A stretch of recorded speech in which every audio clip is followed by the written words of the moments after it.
What's going on, my little piglets? It's your BFF Pork Chop here, and I'm coming at you with another update with Pork Chop. Can't believe it's Friday already. I just feel like I literally just closed my eyes and it was Monday, and then it was like, hey, guess what? It's Friday. Huh? What? Okay. Whatever. Maybe because I had to work an extra day this week because of what's the holiday called? It's a really popular holiday for the floral industry, Administration's Day. So like secretaries and assistants and stuff like that. It's like Appreciation Day. So I had I had 10 deliveries at one spot, and it was a funeral home, and it was also a cemetery. And the front desk lady, I walk in with all these flowers and chocolates, and she's like, "Oh my gosh, who are these for?" And I just said, "Everybody," because she didn't know it was she was getting flowers, because one of them was for her. And she's like, "Oh my gosh." I was like, "Yeah, it's like, Secretary's Day, Administration's Day, whatever." And she was like, "Oh my gosh, thank you so much, that's awesome." She didn't even know. She was like, I was afraid that you were going to put these on graves and stuff." And I'm like, "Well, okay, why would that be a problem?" She just freaked out about it. I was like, "Oh, well, yeah, I'm gonna give dead people chocolate. That's what I'm gonna do." Jesus could resurrect the dead. I just give dead chocolate. I just dig them up, open the coffin and just place it in their mouth. Here you go, and then just bury them again. That's how I do it. That was a little morbid, but you know what? I'm morbid sometimes. Get over it.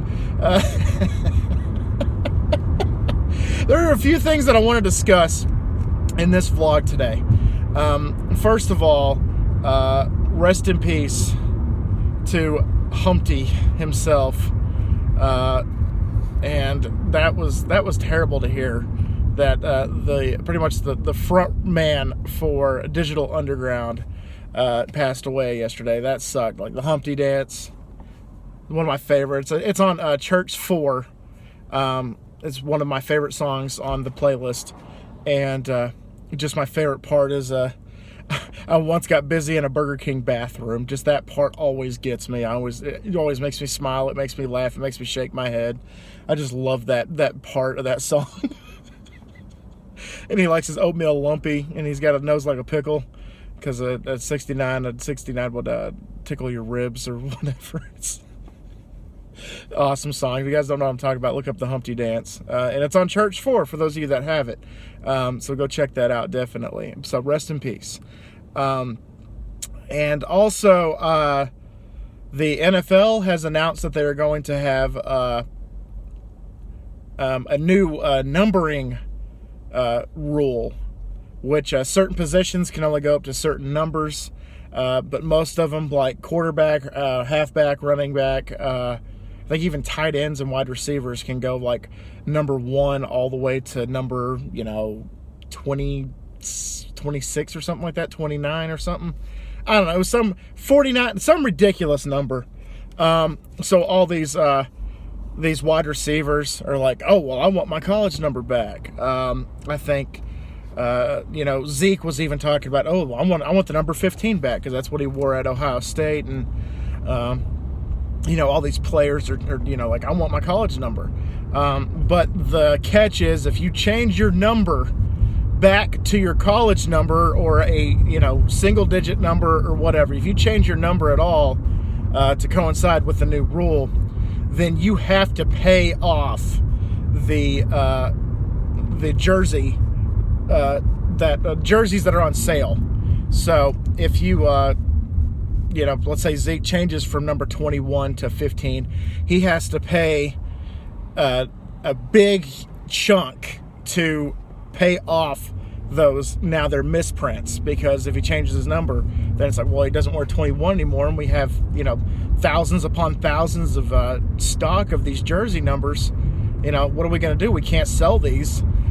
So then he would have to pay that off. That's part of his deal. That's part of their deal, which is kind of cool. I kind of like to see certain players with their college numbers. Like, that's something I do in Madden sometimes, is when I get like a new wide receiver or a new quarterback on the team, like through the draft or through free agency or whatever, I go back and look at their college stats and their bios and stuff like that. And I'm just like, oh well, he's number 16 in the NFL, but he was number 3 in college. Okay, I'll change it to number 3. Oh, he was number, like I always do with Cullen Gillespie, hashtag Husky Nation.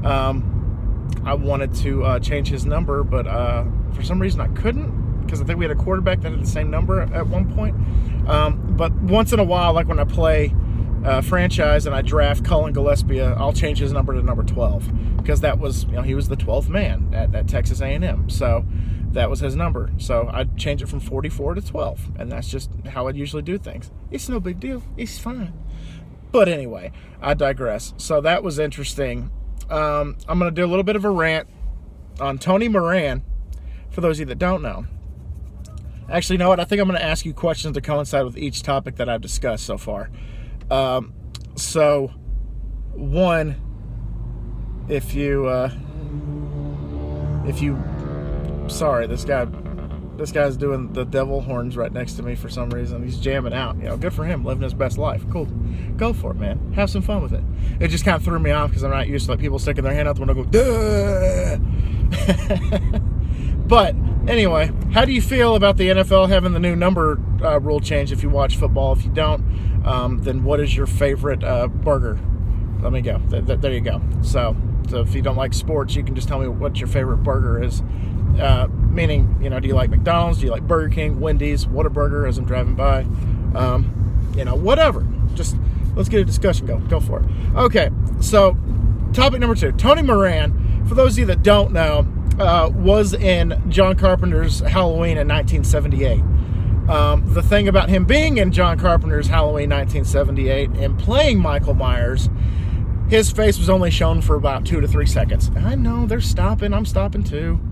And so he is one of those guys that goes to these conventions, the Comic-Cons, the whatever, the horror conventions and stuff like that. And he's, what's the word I'm looking for? He's advertising himself as the original Michael Myers, which, no, the original Michael Myers is Nick Castle. You ain't no Nick Castle. There's only 2, the whole steers and queers thing. I don't see no horns type of thing. I didn't make that up. And if you are queer, congratulations. I'm proud of you. Happy you are who you are. But anyway, so the Tony Moran guy is there was this compilation video of all these conventions that he's gone to and interviews that he's done, and he is literally talking shit about fans that want his autograph. They want pictures with him. They want all these things. Now, for those of you that don't know who Tony Moran is at the end of Halloween, spoiler alert, but Halloween's been around since before I've been born. So if you haven't seen Halloween, what are you doing with your life? So the part where he's choking out Laurie and Laurie takes off his mask, and then he kind of comes out of the shadows and you see his face, for a frame. And then it cuts to Loomis or whatever, and then you see him put the mask on. That's him. That's Tony Moran. Nick Castle apparently was not. He didn't look right with the mask off, but in costume, like Nick Castle is Michael Myers. Just like Robert Englund is Freddy Krueger. You don't mess with that. And so yeah, there you go. But anybody can be Jason. Preferably Kane Hodder, apparently. But, or the guy that played him in Part 6. That's my favorite Jason. I just can't remember his name on the top of my head. But anyway, so he goes to these conventions and he makes fun of people for wanting his autograph. He makes fun of people for wanting to pose with him and take pictures with him and stuff like that. But he takes their money anyway. Some of those people charge $50, $60, upwards $100+ for autographs and stuff like that. So if you're going to talk shit about people wanting your picture, making fun of them, calling them idiots and morons and losers, tell them to get a life and stuff like that, then you really need to reconsider your life. And I hope that every con bans your ass. So that's how I feel about Tony Moran. So question number 2. Do you think what he's doing is wrong? I personally think what he's doing is totally wrong. And Nick Castle is the guy that should be advertising himself as the original Michael Myers, because he was Michael Myers for like 99.1% of the film.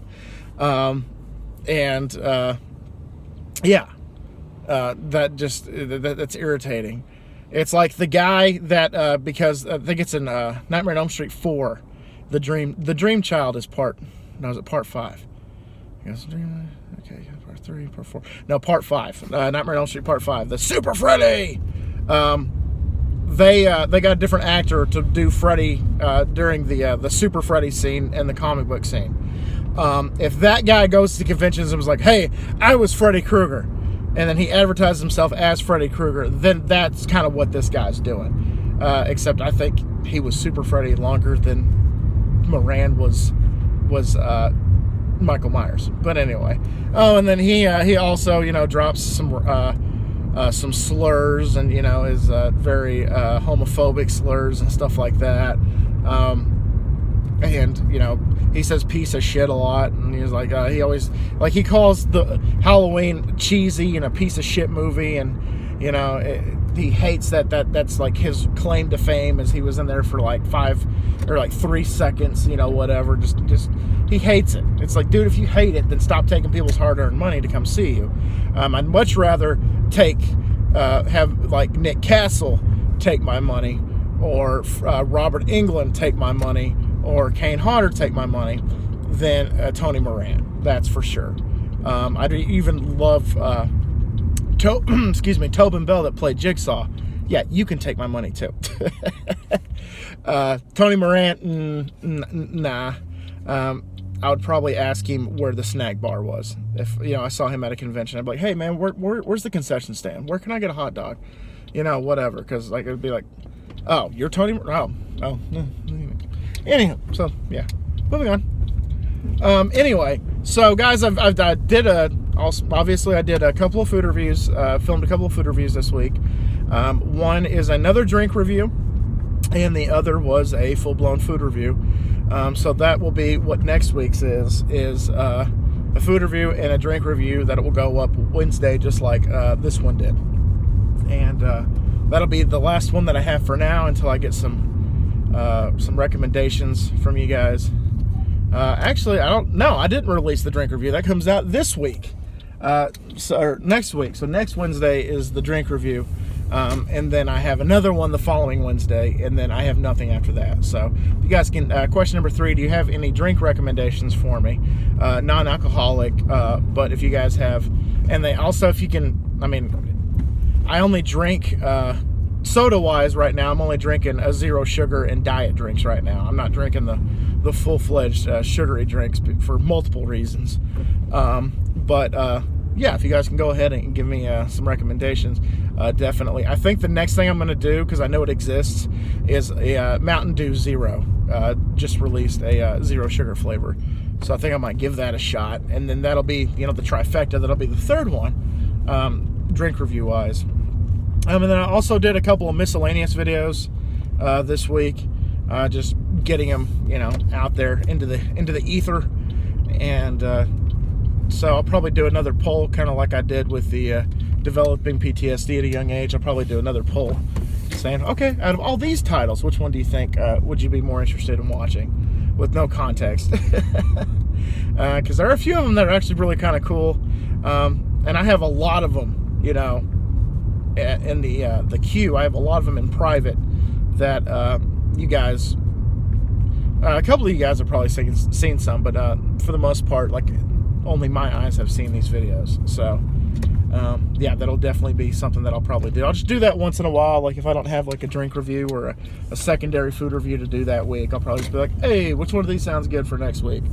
And I'll just do like a week poll, and then a week's worth of a poll. W-E-E-K, not W-E-A-K. A week poll. Like week sauce, week stuff. yeah, that, and then I keep saying it, but I'm definitely gonna have to get back to the grind of GTA 3. I just had to take a hiatus recording, filming 34 installments in a row. Actually, technically 34 and a half. I got about halfway through one of the installments, and I had to call it. I had to call it a day because I'm like, I'm done for the day. So like 34 and a half, almost 35. So, yeesh, that takes a toll on me. So I've had to take a few weeks off, and I'll probably get back to it. Plus, like I said, I had to work an extra day, so that was something I wasn't expecting. So I was like, oh, I'll just record that when I record that, and yeah. So anyway, guys, so they got that going for me. So question number 4 on a scale of 1 to 10: how excited are you for GTA 3 this summer? June is vastly approaching, and there are a lot of cool things coming out in June, guys. I'm so excited for June. The June Vlog Challenge is coming out in June. Loki, the Disney Plus series, is starting in June, on June 11th. I'm going on vacation in June. Black Veil Brides is releasing their album Phantom tomorrow in June. What else is there? Oh, Kiss is releasing off their soundboard their 20th anniversary of the Tokyo Dome show that they did with Ace and Eric Singer on drums. That's coming out. June is just one of those months where I'm like, oh yeah, let's do this. But anyway, guys, the keywords here are, is it June yet? Just put, is it June yet? All right, guys, thank y'all so much once again for dropping by. Hope you guys are gonna have a great weekend. I'm going to a birthday dinner / hangout night. So that's the arcade, the Lit. The arcade is called Lit, and as far as I know, they have like pinball and a few other games. But it sounds cool, so I'm really excited about that. So it's called Lit Arcade Bar. And then tomorrow I'm going over to Chris's, and we're gonna have another rock band night. So I'm really excited about that. Anyway, always remember, my little piglets, Colin Pork Chop loves y'all the most. So y'all take it easy, guys, and I'll see y'all next time. Bye, guys.